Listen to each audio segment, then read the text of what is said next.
결실하는 땅에 뿌려진 씨앗이라는 제목으로 함께 은혜 나누겠습니다. 한번 따라해 보시죠. 결실하는 땅에 뿌려진 씨앗.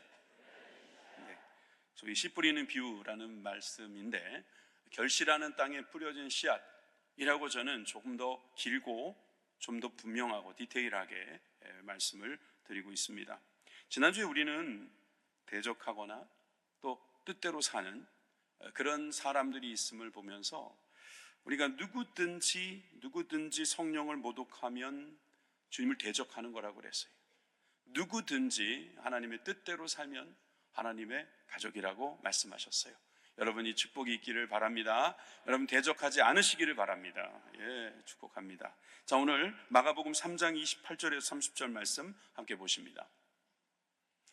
함께 읽어봅시다. 시작. 내가 진실로 너희에게 이르노니 사람의 모든 죄와 모든 뭐예요? 이거 안 열어줬으면 어떡할 뻔했어요. 그냥 모독하는 일은 예, 사하심을 얻되. 맞습니다. 하나님은요, 예수님의 말씀에 불순종한 것도 용서해 주시겠다고 했어요. 놀라운 일이죠. 제자들이 예수님 말씀 순종 못했잖아요. 나중엔 배반도 했고 도망갔잖아요. 근데 그거 다 사해 주신다고 했어요. 의심하는 도마에게 용서하시면서 샬롬 하셨어요.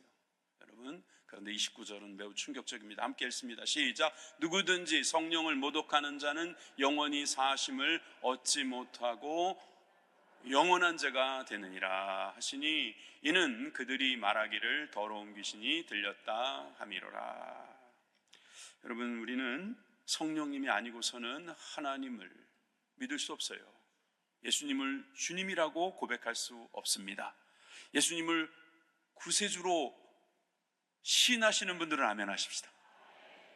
믿으시는 분들은 아멘 하십시다. 여러분, 주님을 기뻐하면서 찬양하는 복된 시간 되시기 바랍니다. 마가복음 3장 35절로 갑니다. 누구든지 하나님의 뜻대로 행하는 자가 누구예요? 예, 예수님의 형제요, 자매요, 어머니이니라. 아멘. 가족이다 이 말이에요. 여러분, 주님의 뜻대로 행하는 자가 되시길 바랍니다. 하나님의 뜻대로. 하나님의 뜻대로 하는 게 뭘까요? 하나님의 뜻이 뭐예요?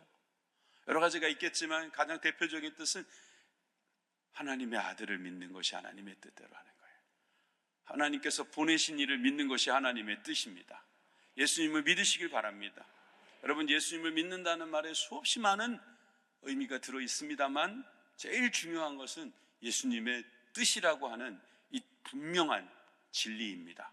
예수님은 뜻이 있으시고 그 뜻, 하나님의 뜻이 있으신데 하나님의 뜻은 바로 예수님이시고 또 예수님의 뜻도 하나님의 뜻과 같고, 그러니까 여러분, 예수님을 믿으시길 바랍니다.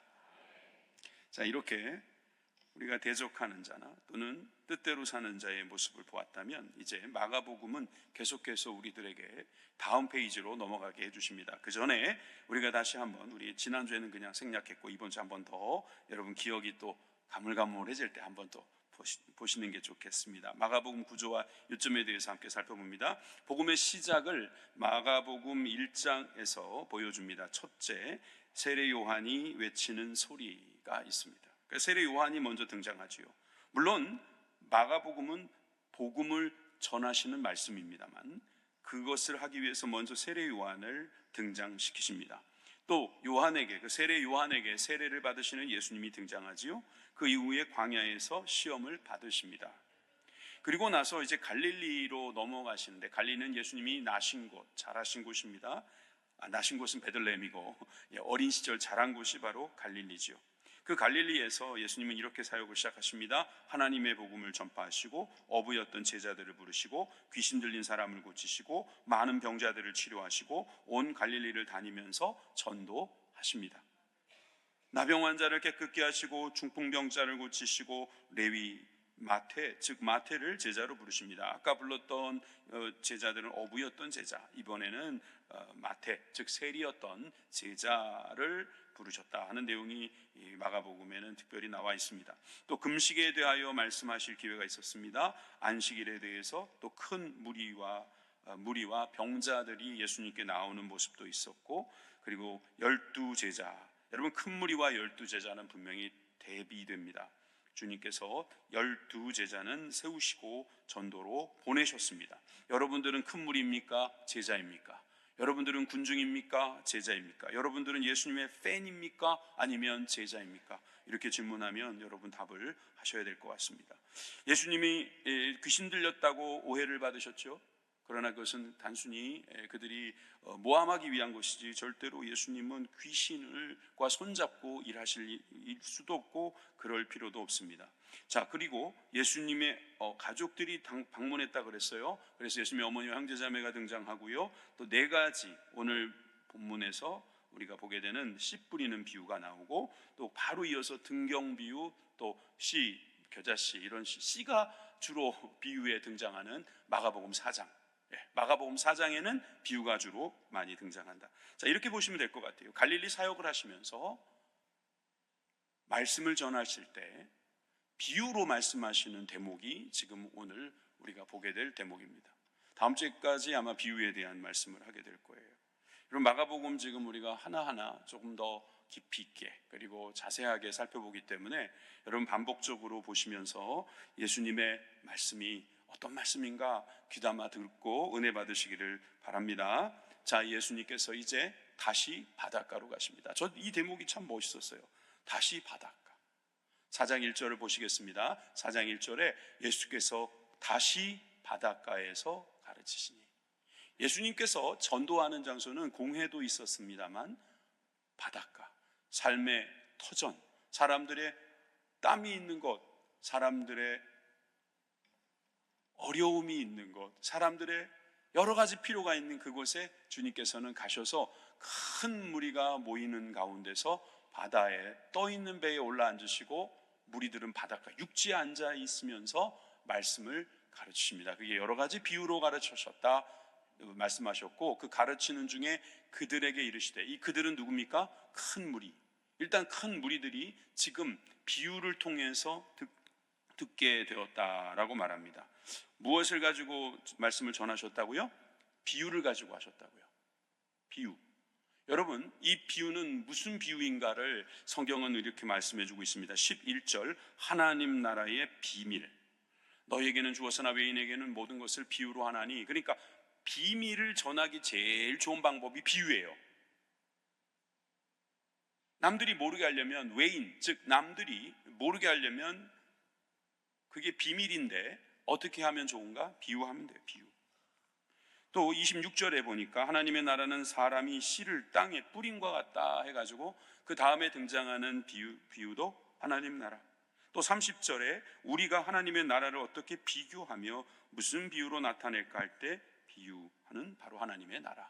여러분, 예수님의 비유에는 꼭 하나님의 나라만 주제는 아니에요.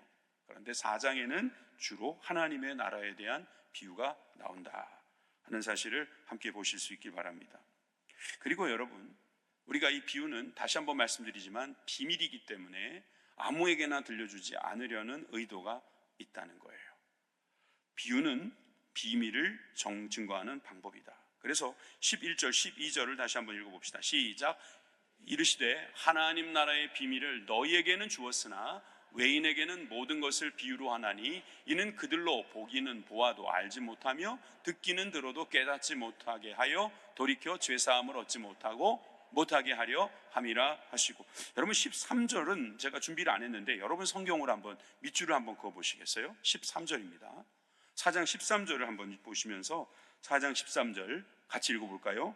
안 나옵니다. 여기에 여러분 성경을 보셔야 됩니다. 제 얼굴 아무리 보고 있어도 성경책 안 나옵니다. 자, 이제 13절 다 보셨으면 읽읍시다. 시작. 또 이르시되 너희가 이 비유를 알지 못할진대 어떻게 모든 비유를 알겠느냐. 자, 여기서 이 비유라는 말은 하나님 나라의 비유일 수도 있고 또 지금 바로 나올 이 씨 뿌리는 자의 비유일 수도 있어요. 근데 이 비유를 알지 못한다면 어떻게 모든 비유를 알겠느냐 그랬어요. 앞으로 나올 모든 비유 아니면 그 전에 있었던 비유, 이번 두 번째 비유이긴 하거든요. 바알보올이었나요? 여러분, 비유는 어떤 것을 설명하기 위해서 비교하거나 또는 빗대거나 아니면 이렇게 예를 들었을 때에 어떤 비유가 성립되는 거잖아요. 그런데 모든 비유가 이 비유로 시작되는 것처럼 말씀하셔요. 그러니까 이 비유를 모르면 다른 모든 비유를 알 수도 없다. 그러니까 이게 아주 기초적인 비유라는 거죠. 하나님 나라의 비유, 또 씨 뿌리는 자의 비유에 대해서 우리가 더욱 관심이 쓰여지는 이유이기도 합니다. 예수님께서 이렇게 말씀하신 적이 있어요. 하루는 내 아버지께서 오게 하여 주지 아니하시면 누구든지 내게로 올 수 없다. 다시요. 내 아버지께서 오게 하여 주시지 아니하시면 누구든지 내게 올 수 없다. 그러니까 우리가 왔다면 아버지께서 오게 하셨다, 이 말씀이거든요.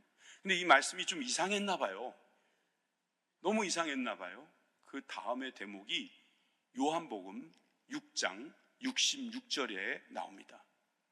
요한복음 6장 66절 666. 그때부터 그의 제자 중에서 많은 사람이 떠나가고 다시 그와 함께 다니지 아니하더라.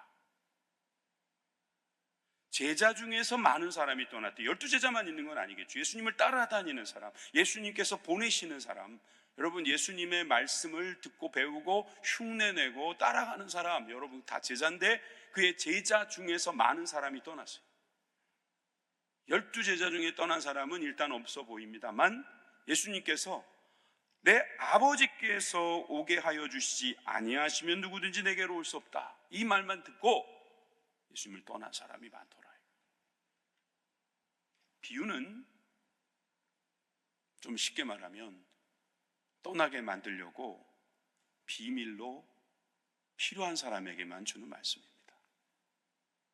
아무나 알아들 수 없습니다.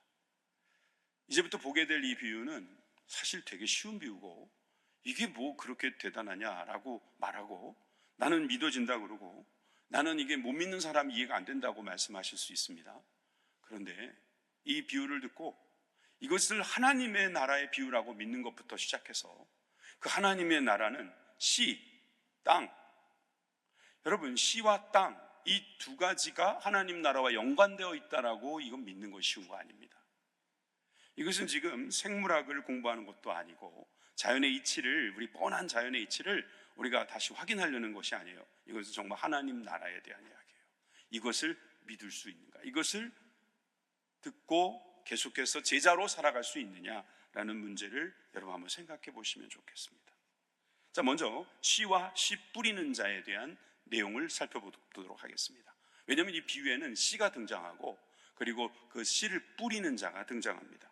먼저 4장 3절입니다. 들으라, 씨를 뿌리는 자가 뿌리러 나가서. 저 보세요. 씨를 뿌리는 자가 뿌리러 나갔다 그러잖아요. 그래서 씨 뿌리는 자의 비유라고 마태 복음에서는 그렇게 비유를 설명하기도 합니다. 씨 뿌리는 비유라고 해요. 씨 뿌리는 자의 비유도 아니고요, 씨 뿌리는 비유라고 할 수도 있단 말이에요, 지금 개역 개정에는. 그런데 정확히 말하면 씨를 뿌리는 자의 비유가 맞죠. 왜냐하면 씨를 뿌리는 자가 있기 때문에 그 씨가 땅에 떨어지는 거니까요. 그리고 14절을 보십시오. 4장 14절에 보니까 뿌리는 자는 뭘 뿌리는 것이다? 말씀을 뿌리는 것이다. 그럼 뭐가 씨라는 거예요? 예, 말씀이 씨라는 거예요. 자, 쉽게 답을 찾았습니다. 씨는 뭐예요? 말씀이에요. 뿌리는 자는 누구예요? 말씀을 전하는 사람이죠. 1차적으로는 예수님이십니다. 예, 성령님이십니다. 그리고 우리도 말씀을 전할 때가 있죠. 우리도 씨를 뿌리는 자일 수 있습니다. 예, 이 비유대로 본다면. 그래서 여러분, 씨는 말씀이고 뿌리는 자는 말씀, 즉 말씀을 전하는 사람이다라고 말할 때 문제 없습니다. 씨는 좋은 것입니다. 씨는 하나님이시니까, 말씀이시니까, 예수님이시니까 씨는 그 자체로 좋아요. 무슨 말씀인지 아시겠죠? 여러분, 농부가 있어요. 농부는 씨도 필요하고 땅도 필요합니다. 그럼 뭐가 더 중요합니까? 둘 다 중요하답니다. 그런데 여러분, 솔직히 말하면 씨가 중요합니다. 어떤 씨를 뿌리느냐에 따라서 어떤 열매를 맺느냐가 결정되는 거 아니에요, 그죠? 예를 들면 사과 씨를 뿌렸으면 사과가 나오는 거고, 네. 그 쓸데없는 거 심으면 그 쓸데없는 거 나오는 겁니다.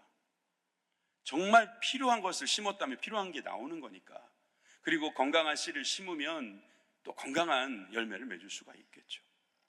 씨가 중요합니다. 농부는 씨를 위해서 최선을 다합니다. 얼마나 최선을 다하냐면 굶어 죽어도 종자는 안 먹습니다. 굶어 죽어도 종자는 안 먹습니다. 그만큼 씨가 생명이고 그 생명이 결국 얼마나 많은 결실을 맺을지 알고 있기 때문에 여러분, 이 씨는 말씀으로 비유되는 겁니다. 여러분, 이 씨, 정말 이 씨가 말씀이라고 믿으시면 아멘 하십시오. 자, 그런데 이 말씀이 이제부터 비유로 어떻게 되어지냐면 마태복음 13장 19절에 보니까 이제 이 씨 뿌리는 비유에 대한 병행 구절이라고 보통 말하죠. 다른 복음서에서는 어떻게 나오는가 보면은요, 아무나 천국 복음을 듣고 깨닫지 못할 때는 악한 자가 와서 그 마음에 뿌려진 것을 빼앗나니 이는 곧 길가에 뿌려진 자요라는 말씀이 나옵니다. 자, 그리고 12절에 누가복음 8장 12절에 길가에 있다는 것은 말씀을 듣는 자니 이에 마귀가 가서 그들을 믿어 구원을 얻지 못하게 하려고 말씀을 그 마음에서 빼앗은 것이요 라고 했어요. 제가 노란색으로 칠한 것 중에 마가복음에는 없는 말씀이 있는데 그게 뭔지 아세요? 그 마음이에요. 우리가 밭을 마음이라고 잘 알고 있어요. 마음밭이라는 말도 쓰잖아요. 그런데 마태복음하고 누가복음에서는 저렇게 마음에다가 말씀을 심었다 이렇게 표현하는데 마가복음에는 마음이라는 단어가 등장하지 않아요. 그렇다고 다른 비유는 아닐 것입니다.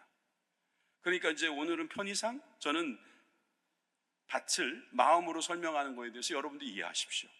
그리고 왜 이렇게 짧게 왜 마음이 없었는가? 마가복음의 특징이기도 한데 마가복음은 말씀이 굉장히 압축되어 있다라고 볼 수 있어요. 그러니까 밭을 마음으로까지 설명하지 않아도 독자는 그 밭을 마음으로, 왜냐하면 그 밭을 사람으로 설명하니까 사람에게는 결국 마음이라는 게 당연히 있고 그 말씀은 떨어질 곳이 마음밖에 없으니까 그냥 마가는 생략했을 거라고 봅니다. 그러니까 여러분들 저처럼 마음이 없네 라고 생각하고 고민하지 마시고요, 다른 복음서에서는 그 밭은 마음이다 라고 설명한 것을 깨달으시기를 바랍니다. 자, 그러면 저는 설명을 어느 정도 한 것 같습니다. 씨, 말씀, 뿌리는 자, 말씀을 전하는 자, 그리고 밭은 마음이다 같이. 자, 이제 그럼 남은 것은 땅입니다. 두 가지 땅이 있습니다. 하나는 결실하지 못하는 땅이 있고 하나는 많이 결실하는 땅이 있어요. 그래서 계속 볼 것은 결실하지 못하는 땅입니다. 우선 결실하지 못하는 땅을 보겠습니다. 4장 4절입니다. 함께 읽습니다. 시작. 뿌릴새 덜어는 길가에 떨어짐에 새들이 와서 먹어버렸고. 어디에 떨어졌다고요? 길가. 새들이 와서 먹을 수 있는 길가. 사실 새들이 길가 아니어도 먹을 수 있지 않나? 이런 생각이 들지 않아요? 그런데 길가는 딱딱하게 굳어져서 이 씨가 뿌리를 내리지 못할 뿐더러 사실 대굴대굴 굴러다니면서 새들의 눈에 오랫동안 노출됩니다. 그렇잖아요. 씨앗이 심는 게 아니라 뿌려지는 거라면 결국 흙 위에 노출되어서 사실은 새들이 길가나 밭이나 다 보려면 볼 수 있을 것 같아요.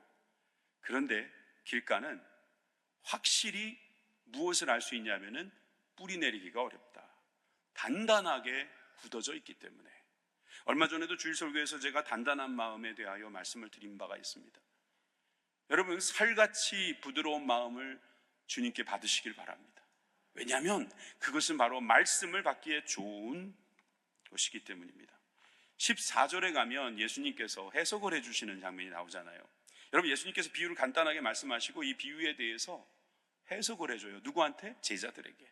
알아들어야 할 제자들에게 다시 한번 해석해 주는 장면이 나오죠. 근데 14절을 보시겠습니다. 14절, 마가복음 4장 14절에 보니까 뿌리는 자는 말씀을 죄송합니다.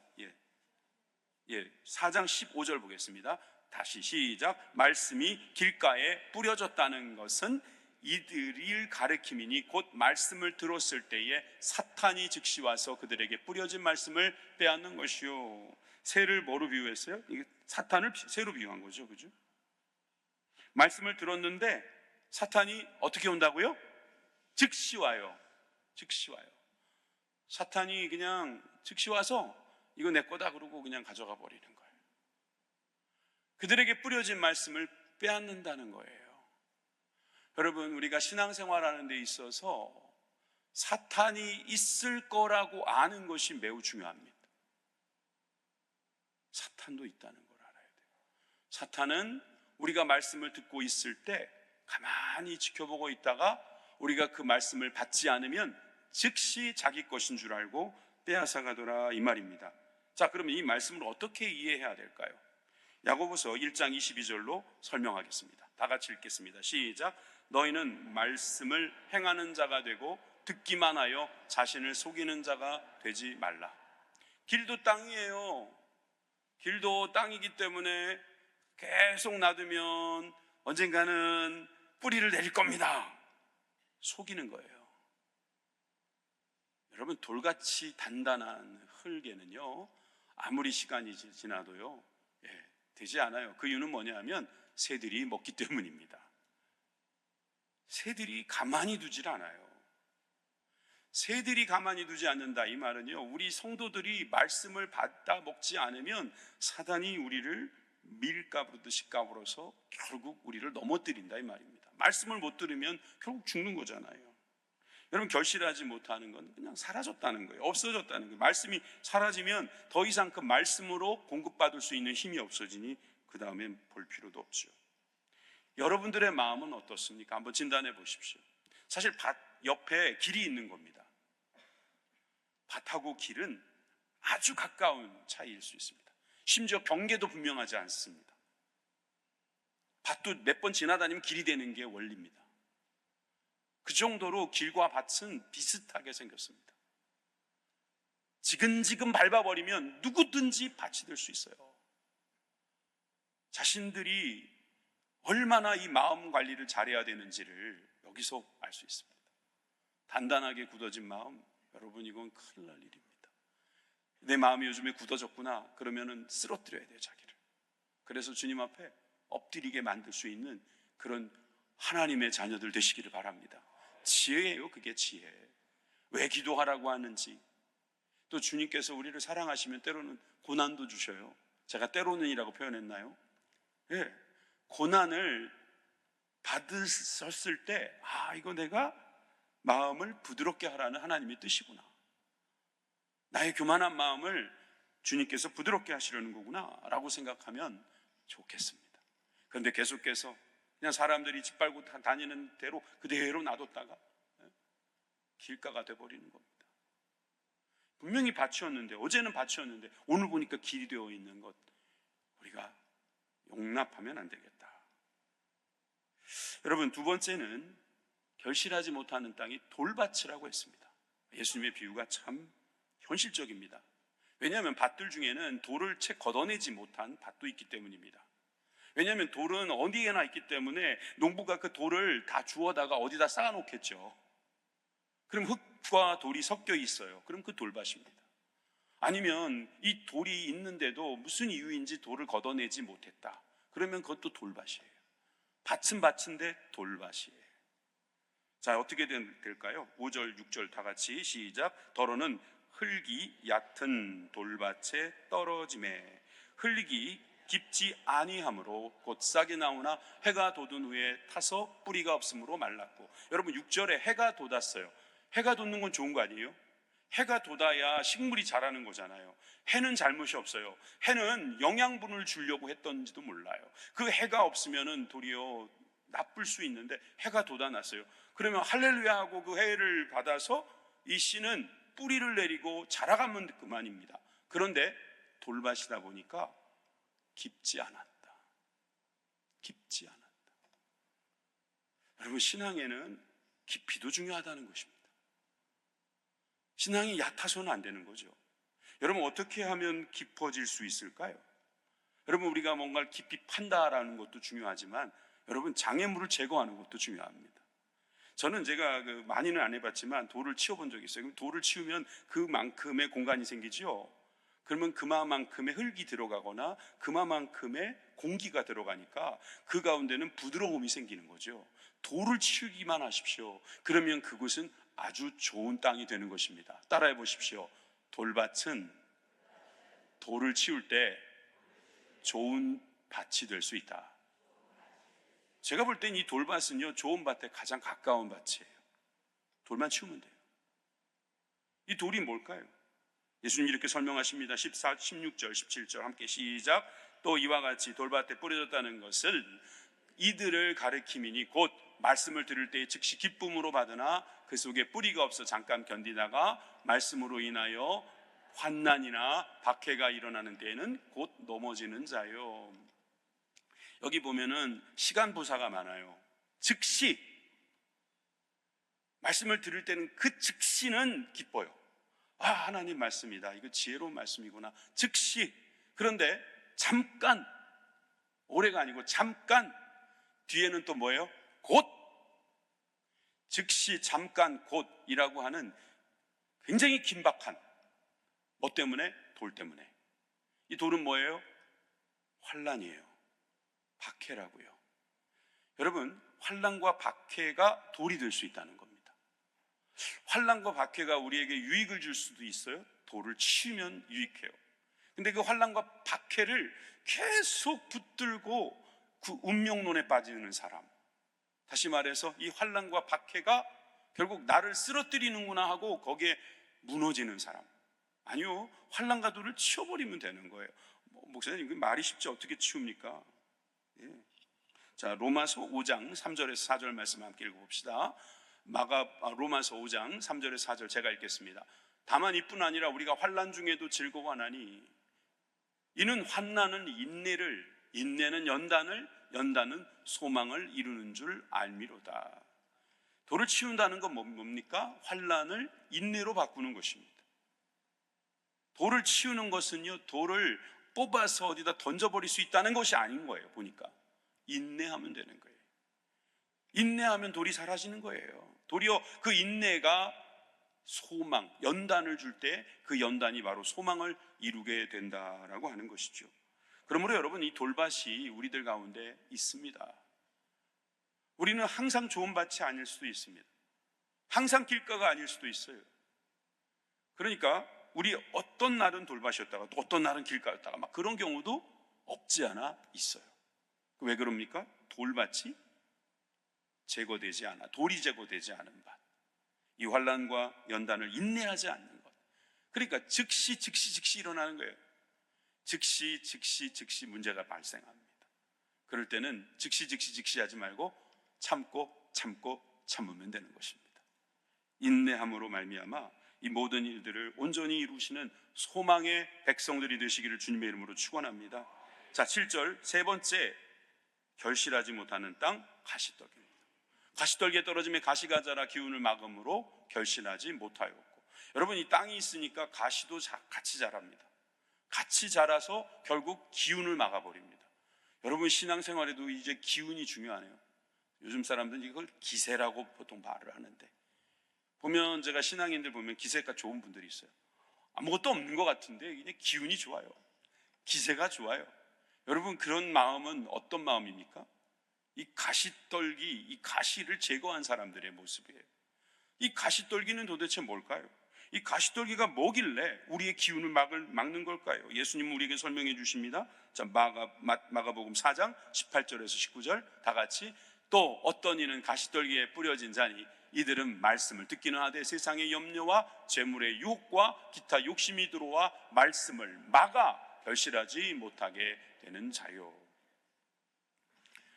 돌은 참으면 사라지는 거라면, 여러분, 이 가시떨기는 염려, 재물의 유혹, 기타 욕심이기 때문에 뽑아버리지 않으면 안 되는 것 같아요.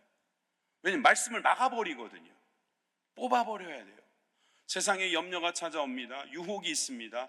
여러분, 욕심이 있습니다. 이거 다 알고 보면 우리가 즐기는 것입니다. 우리가 싫어하는 게 아니에요. 사실 알고 보면 오죽 좋아하면 맨날 염려를 하고 있겠어요. 염려는 나의 운명, 안지나 선화 염려, 집의 염려, 교회의 염려, 사람의 염려, 나라의 염려까지, 전 세계의 염려까지 다 하고 계시는 여러분 계시다면 이 염려는 뽑아버리세요. 재물의 유혹, 야, 뭐가 오른다더라, 거기다 돈 내볼까? 글쎄요, 유혹은 받지 마시고요, 지혜롭게 하세요. 욕심 있어요, 욕심. 예, 욕심은요 결국 죄라고 했습니다. 말씀을 막아버리는 이것을 막기 위해서는 뽑아버리는 수밖에 없어요. 실제로 우리는 마태복음 또 누가복음에서 이 뒷받침하는 말씀들을 볼 수가 있습니다. 마태복음 6장 24절로 갑니다. 한 사람이 두 주인을 섬기지 못할 것이다. 너희가 하나님과 재물을 겸하여 섬기지 못한다. 하나는 사랑하고 하나는 미워해야지 둘 다 사랑할 수 없다. 여러분, 우리가 재물과 하나님을 겸하여 섬길 수 있다고 착각하게 만드는 마귀의 꾀임에 넘어가지 않길 바랍니다. 여러분, 사실 우리는 이 재물이 하나님 다음으로 강하다는 것을 인정할 수밖에 없습니다. 그렇지만 하나님 다음입니다. 하나님 다음이에요. 누가복음 12장 15절은 이렇게 해서 우리에게 가르쳐 주시잖아요. 그들에게 이르시되 삼가 모든 탐심을 물리치라. 다 같이 시작. 사람의 생명이 그 소유에 넉넉한 데 있지 아니하니라. 아멘. 사람의 생명이 말이에요, 그 소유에 넉넉한 데 있지 않대요. 아주 쉽게 1차원적으로 이야기해 봅시다. 사람의 생명이라는 우주 수명으로 만약에 따진다면 수명이 부자라고 오래 사는 게 아니더라. 또 오래 살아도 행복하지 않을 수도 있다는 거예요. 소유에 넉넉한 데 있는 게 아니라, 그러면 어떻게 해야 된다? 탐심을 물리치기만 하면 된다. 돈이 필요 없다는 게 아니라 탐심을 물리치라는 거죠. 여러분, 저는 이 세 가지 결실하지 못하는 땅에 대해서 이렇게 말하고 싶습니다. 잘 보셔야 합니다. 잘 보셔야 합니다. 내가 길가가 되고 있는가? 내 마음이 지금 돌로 가득 채워져 있는가? 잘 보셔야 합니다. 잘 보셔서 가시덩굴이 자라고 있는가, 이거 보셔야 됩니다. 신앙생활은 그냥 하는 게 아니고 보는 겁니다. 내 마음의 상태를 보는 겁니다. 내 눈이 보는 것을 조심해야 되는 것입니다. 여러분, 내가 뭘 보느냐, 이게 매우 중요합니다. 이걸 볼 수 없으면 지금 내 밭이 길가가 되는지 돌밭이 되는지 가시덩굴로 넘치는지 이걸 모르게 되는 거죠. 옆에서 안 봐줍니다. 내가 봐야 합니다. 내가 볼 수 있어야 합니다. 그렇지 않다면 이런 비유를 예수님께서 왜 드셨겠습니까? 결국 너희들은 운명에 맡겨라. 네 밭은 그냥 길가밭이야. 그러니까 너는 길가로 살다가 죽을 거야. 그럴 거면 뭐하러 이런 비유를 주시겠냐고요. 하나님 나라는 결실을 하기 위해서 좋은 땅을 주신다는 거예요. 그러니까 이 좋은 땅이 되기 위해서 결국 좋은 땅을 방해하는 요소들을 어떻게 제거해야 될지를 가르쳐 주시는 거잖아요. 그러므로 저는 결론적으로 무성하게 결실하는 땅이 있다는 사실을 예수님께서 가르쳐 주셨음을 함께 보겠습니다. 자, 8절에서 9절입니다. 시작. 더러는 좋은 땅에 떨어짐에 자라 무성하게 결실하였으니 30배나 60배나 100배가 되었느니라 하시고, 또 이르시되 들을 귀 있는 자는 들으라 하시니라. 아멘. 사실 땅은 좋은 것입니다. 땅은 좋은 땅입니다. 그런데 아까 이게 밟혀서 길이 되고 돌이 박혀서 돌밭이 되고 가시가 자라 기운을 막음으로 가시밭이 된 것이지, 실제로 땅 자체는 좋은 거예요. 씨도 좋은 거예요. 땅도 좋은 거란 말이에요. 주님은 우리에게 마음을 주셨어요. 마음이라는 아주 좋은 것을 주셨어요. 여기에 심기만 하면 되는 거예요. 근데 자꾸 방해하는 것이 있고 우리가 놓치면 안 되는 것이 있어서 우리가 이 좋은 땅에 대해서 어떤 마음을 갖고 있어야 되는가, 오늘 이것을 생각해야 합니다. 좋은 땅은 열매를 맺게 한다는 거예요. 30배, 60배, 100배 열매를 맺게 한다. 사실 저는요, 한참 고민했어요. 이 좋은 땅에 대해서 주님은 어떻게 하면 좋은 땅을 만들 수 있을까라고 설명해 주시지 않을까? 좋은 땅은 이렇게 만드는 거야 라고 설명해 주실 줄 알았어요. 한번 볼까요? 20절입니다. 비유 해석 20절에 함께 읽겠습니다. 시작. 좋은 땅에 뿌려졌다는 것은 곧 말씀을 듣고 받아 30배나 60배나 100배의 결실을 하는 자니라. 마태복음에는 100배나 60배나 30배나 이렇게 줄어드는데 뭐 큰 차이 없고요. 여러분, 말씀을 듣고 받는 게 좋은 땅이에요. 말씀을 주님께서 주셨을 때 듣고 받는 것. 짧게 마가복음 축약했어요. 듣고 받으면 된다. 그런데 누가복음 8장 15절, 누가복음의 광복절은 좋은 땅에 있다는 것은 착하고 좋은 마음으로 말씀을 듣고 지키어. 굉장히 기네요, 그죠? 이게 좋네요, 그죠? 전 이게 좋습니다. 듣고 받아. 난 늘 성경을 듣고 아멘 하고 받았는데 왜 이렇게 됐지? 라고 생각한다면 누가복음을 참조하십시오. 그리고 광복하십시오. 착하고 좋은 마음으로 말씀을 듣고 지키어. 실제로 착하고 좋은 마음, 이 마음은 어떻게 보면 길같이 않은 마음 아닐까요? 돌같지 않은 마음 아닐까요? 돌같은 마음들이 우리 가운데서 제거됐을 때, 즉 인내할 때에 여러분, 이게 좋은 밭 되는 거 아닌가요? 그리고 말씀을 듣고 지킨다. 새에게서 뺏기지 않는 거죠. 새에게 뺏기지 않는 겁니다. 가시덤불에게 막혀가지고 그 기운을 빼앗기지 않는 거죠. 다시 말해서 좋은 땅은 주님께서 이미 나에게 주신 땅, 이 땅을 지키는 것입니다. 여러분들에게 주신 이 믿음 주신 거예요. 저는 한참 또 고민한 게 뭐냐면, 결국 우리가 이 좋은 땅을 나의 노력으로 만들 수 있는가? 없다 그러면 의미가 없는 거고요, 비유가.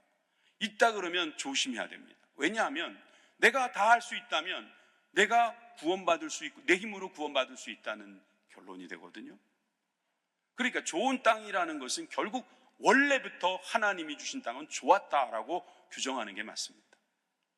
원래 하나님은 좋은 씨, 좋은 땅을 주셨는데 이 좋은 씨, 좋은 땅을 만들어가는 신앙생활, 그러려면 말씀을 잘 듣고 그 씨를 잘 받아서 씨를 빼앗기지 않도록, 그 빼앗기지 않는 가운데 우리가 잘 지키어가면 그냥 자연스럽게 30배, 60배, 100배 열매를 맺는다는 거죠. 그래야만 좋은 땅, 이 땅은 하나님께서 주시는 땅이고, 이것은 내 맘대로 만드는 땅이 아니고 하나님이 도와주시지 않으면 안 되는 땅이 되는 것입니다. 물론 내 노력도 함께 있어야 합니다만. 예레미야 31장 27절에서 28절 말씀, 좀 낯선 말씀이지만 한번 읽어보세요. 시작. 여호와의 말씀이니라. 보라, 내가 사람의 씨와 짐승의 씨를 이스라엘 집과 유다 집에 뿌릴 날이 이르리니 깨어서 그들을 뿌리 뽑으며 무너뜨리며 전복하며 멸망시키며 괴롭게 하던 것 같이 내가 깨어서 그들을 세우며 심으리라. 여호와의 말씀이니라. 낯설죠? 예레미야, 눈물의 선지자가 이스라엘이 회개하지 않아서 심판을 받을 때 하나님께서는 사람의 씨와 짐승의 씨를 이스라엘의 집과 유다의 집에 뿌릴 날을 예언합니다. 그런데 원래 하나님은 어떤 일을 하셨냐면 28절에 그들의 뿌리를 뽑았고 무너뜨렸고 전복하였고 멸망시켰고 괴롭게 해서 그들을 멸망시켜 버리셨습니다. 그런데 그들을 주님께서 다시 그 노력으로 그들을 뽑고 무너뜨리고 전복시키고 멸망시키고 괴롭게 했던 그 노력으로 다시 깨어내서 그들을 세우겠다고 하시는 말씀이에요. 주님은 농부예요, 농부. 때로는 뽑아버리시지만 때로는 심으시는 분이다, 이 말이죠. 말씀을 주님께서 우리에게 심어주실 때 여러분, 그 심어주시는 농부의 그 수고에 감사하시기 바랍니다. 주님은 우리를 심어주십니다. 우리를 좋은 땅에 심어주십니다. 말씀을 우리 그 가운데 심어주시는 것, 그게 그 말과 저는 비슷하다고 생각해요. 하나님께서 우리에게 주시는 이 말씀, 저는 이 말씀을 포도나무에 비유하고 연결해 보겠습니다.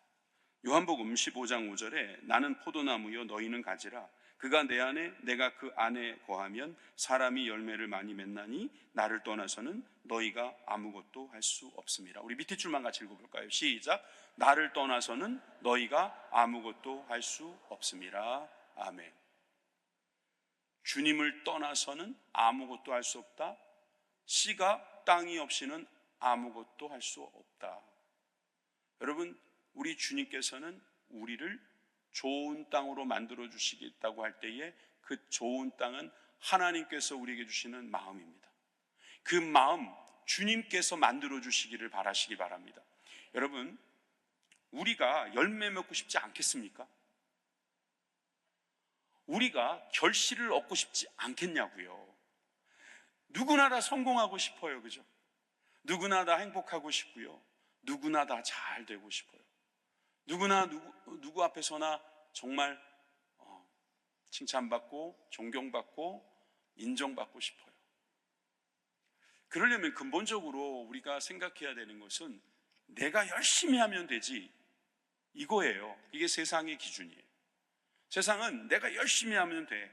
그래서 성공 좀 하면 우쭐을 대거나 조금 괜찮으면 겸손한데 거기까지예요. 그냥 겸손하지만 지옥 가는 사람이에요. 왜 그러냐면 결국 자기를 그렇게 잘 만들어준 분을 모르니까. 모른다는 말은 결국 그 내면 속에 내가 했다는 소리예요. 아니라고 부정하는 분들 많아요. 사실 세상에 나가면요, 나는 하나님이 없다고 믿는다. 제가 한 100번 말한 거죠. 하나님이 없다고 믿는 것도 믿음이라니까요. 내가 이렇게 성공할 수 있었던 것은 그냥 내가 열심히 해서 그런 거야. 여러분, 그런 사람들 많죠. 그 성공이 내세에도 계속될 거라고 믿지는 못합니다. 그 믿음이 없으니까요. 그러니 마지막엔 그럴 겁니다. 허탄한 인생, 야속한 니마. 인생이 왜 이렇게 허무하냐 그럴 겁니다. 여러분, 그렇게 따지고 보면 정말 우리 많은 사람들이 저 마지막이 너무 괴로운 거예요. 그런데 여러분, 좋은 땅에 심겨졌다는 건 뭐예요? 결국 열매를 맺는다는 거예요. 저는 이 30배, 60배, 100배의 열매를 맺은 민족이 바로 우리 민족이라고 생각합니다. 이 민족의 씨가 하나 딱 들어왔어요. 지금 몇 배가 됐습니까? 100배? 1000배? 10,000배? 10만 배? 지금 10,000만 배 아닙니까? 10,000만 배? 한 사람의 믿는 사람이 들어왔는데 지금 10,000만 명이 믿고 있어요. 10,000만 명이 나 기독교인이라고 생각한대잖아요. 10,000만 배의 열매를 맺는 겁니다. 씨는 그런 거예요. 그런데 이 씨를 내가, 우리가, 교회가, 누가? 아니요, 하나님께서 하셨다는 거죠. 그 과정에서 많은 장애가 있어요. 길가같이 돼버리고요. 막 목회도요, 잘못하면 길가를 만드는 작업이 될 수 있어요. 사람 마음을 그냥 계속 어떻게 보면 눌러버려가지고, 여러분 그거 조심해야겠더라고요. 너무나 많은 분들이 그냥 구태의연하고 목회를 해도 그렇고, 실제로 우리가 마음을 자꾸 단단하게 만들어버리는 것이 굉장히 위험한 것입니다. 순수하셔야 합니다. 순수하셔야 돼요. 여러분, 퓨어해야 돼요. 주님께 드리는 제물은요, 정결한 제물이어야 해요. 오염되면 안 되는 거예요. 누룩을 제거하시기를 바랍니다. 여러분, 그래야지 단단한 마음이 없어야 신앙생활을 할 수 있고요. 여러분, 돌이 들어가 있으면 안 돼요. 여러분, 이 돌은 결국 우리를 인내하게 만드는 것인데 인내하지 못하는 거잖아요. 돌이 없을 리가 없어요. 분명히 우리 인생에는 돌이 있습니다. 근데 이것을 인내로 녹여낼 수 있기를 바랍니다. 여러분, 그런 다음에는 결국 이 가시덤불이라고 하는 뜻하지 않았던 일, 그런 게 사고일 수도 있고 어떤 만남일 수도 있고 어떤 생각일 수도 있는데, 여러분, 이것이 나의 기운을 막지 않도록, 신앙의 기운을 막지 않도록 제거하실 수 있길 바랍니다. 여러분, 그러면 여러분들은 어떤 땅입니까? 좋은 땅이라는 거예요. 누가 좋은 땅을 만들어 주셨습니까? 하나님께서 좋은 땅을 만들어 주시는 거죠. 이미 하나님께서 여러분들을 좋은 땅으로 만들어 주셨으므로 여러분 좋은 땅이 되지 못하게 만드는 요소들을 우리가 지혜롭게 또한 하나님이 주시는 은혜로 제거할 수 있기를 바랍니다. 예수님께서 갈릴리에서 사역을 하시면서 이 말씀을 이제 복음으로 증거하신 거잖아요.